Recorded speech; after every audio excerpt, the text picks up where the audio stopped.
एक गांव में दो पड़ोसी थे जो बचपन से ही अच्छे मित्र थे, जिनका नाम श्याम और रमेश था। दोनों स्वभाव से काफ़ी भिन्न थे। श्याम बहुत धार्मिक था और भगवान को बहुत मानता था। वहीं रमेश कर्म में विश्वास रखने वाला बहुत मेहनती व्यक्ति था। दोनों की आर्थिक स्थिति ज़्यादा अच्छी नहीं थी।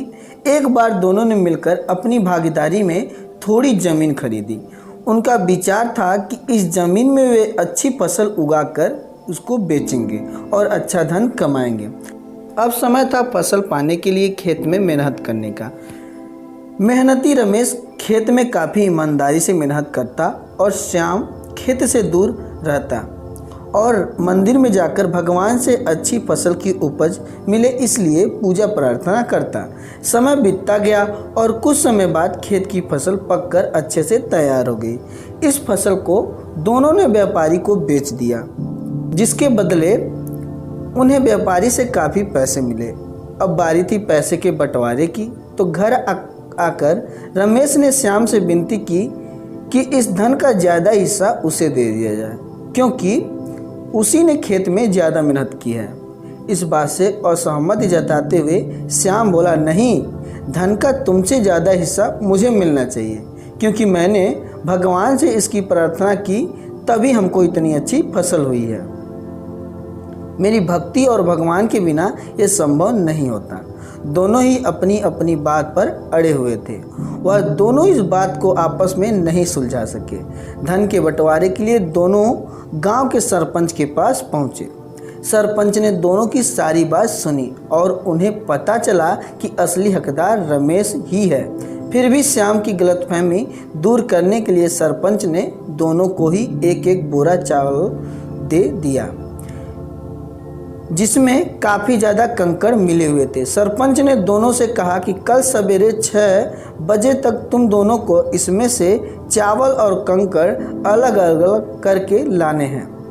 कल तुम दोनों के चावल देखकर ही मैं फैसला करूंगा इस धन का बड़ा हिस्सा किसको मिलना चाहिए। श्याम और रमेश चावल की बोरी लेकर अपने घर चले गए। मेहनती रमेश ने रात भर बिना सोए चावल और कंकड़ को अलग किया, लेकिन श्याम चावल की बोरी को लेकर मंदिर में गया और भगवान से चावल में से कंकड़ अलग करने की प्रार्थना करके सो गया। अगले दिन सुबह रमेश जितने चावल और कंकड़ अलग कर सका उसको लेकर सरपंच के पास पहुंचा, जिसे देखकर सरपंच बहुत खुश हुआ, जबकि श्याम वैसी की वैसी बोरी को लेकर सरपंच के पास पहुंचा। सरपंच ने श्याम से कहा कि दिखाओ तुमने कितने चावल साफ किए हैं। श्याम ने कहा कि मुझे अपने भगवान पर पूरा भरोसा है कि उन्होंने सारे चावल साफ कर दिए होंगे। जब उसकी चावल की बोरी को खोला गया तो उसमें चावल और कंकड़ वैसे के वैसे ही थे। तब सरपंच ने श्याम को समझाया कि भगवान तभी सहायता करेंगे जब तुम मेहनत करोगे। सरपंच ने धन का ज़्यादा हिस्सा रमेश को दिया।